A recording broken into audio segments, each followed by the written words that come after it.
در ادامه دادگاه نماینده دادستان شروع به تفهیم اتهام کرد و گفت در پرونده حاضر موسوم به پرونده گروه هدایتی آقای حسین هدایتی 2 لابی در پوشش 8 فقره شرکت‌های سوری به نام طراحی پویان پاسارگاد، سروش تجارت سیمرغ، جاویدگشت هیرمند، جاویدگشت آرکا و چند شرکت دیگر اقدامات مجرمانه انجام داده است. وی ادامه داد تبانی هدایتی با مدیران ارشد بانک جهت اخذ اعتبارات غیرقانونی از بانک محرز است.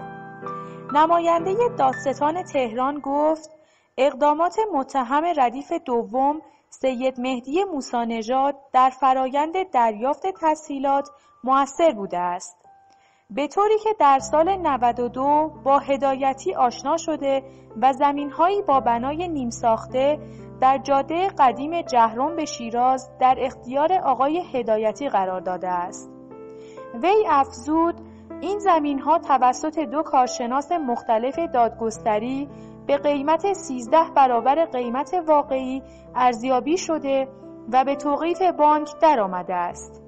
این زمین‌ها که با جرأت می‌توان آن را املاک بیابانی نامید، جهت گرفتن تسهیلات کلان استفاده شده است.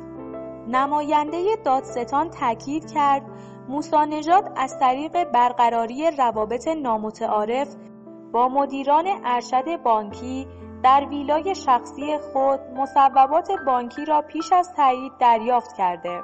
این مصوبات ناظر بر تحصیلات و همچنین املاک موضوع وثیقه را به آقای هدایتی واگذار کرده که 93 میلیارد تومان بابت دستمزد از آقای هدایتی دریافت شده است که مبلغ مذکور از محل تسهیلات به آقای موسی‌نژاد پرداخت شده.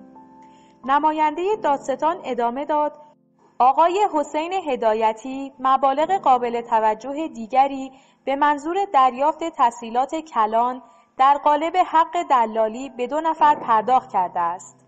متهمان از طریق امضای صورت جلسات و عدم اخذ وثایق کافی نقش موثری در خروج مبالغ مذکور توسط حسین هدایتی داشتند. آقایان هنرپیشه و فیروزآبادی به عنوان کارشناسان دادگستری استان فارس از طریق گزارش خلاف واقع در تضییع اموال بانک سرمایه نقش داشتند.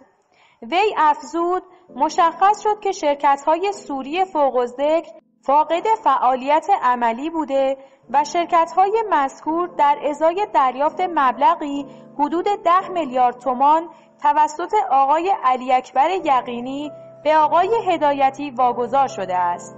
مدیران عامل بی‌بضاعت شرکت‌ها پس از حضور در شعب بانک و اخذ دست چک این چک‌ها را به صورت سفید امضا در اختیار آقای هدایتی قرار می‌دادند تا آقای هدایتی با مبالغ دلخواه به خارج کردن تسهیلات اقدام کند. به گفته نماینده دادستان، پرویز کاظمی به عنوان عضو هیئت مدیره بانک سرمایه قبلا رئیس هیئت مدیره شرکت استیلازین ایرانیان بوده است. ضیایی هم در بانک و هم در صندوق ذخیره مبالغ هنگفتی در اختیار هدایتی قرار داده است. جهت پاداش به عنوان مدیرعامل کارخانه لوله و نورد انتخاب می شود و مبالغ هنگفتی نیز از سوی هدایتی به یاسر ضیایی جهت حسن انجام خدمات پرداخت شده است.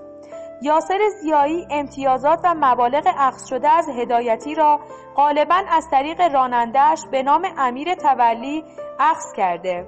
هدایتی 1500 میلیارد بدهی دارد و مصداق اخلال در نظام اقتصادی است.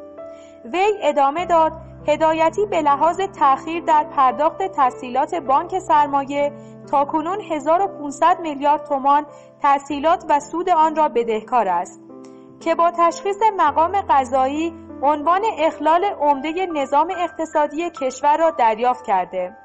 شرکت طراحی پویان پاسارگاد قرارداد مشارکت مدنی به مبلغ 70 میلیارد تومان دارد که شرکت ذوب و نوردارتین به همین مبلغ قرارداد دارد.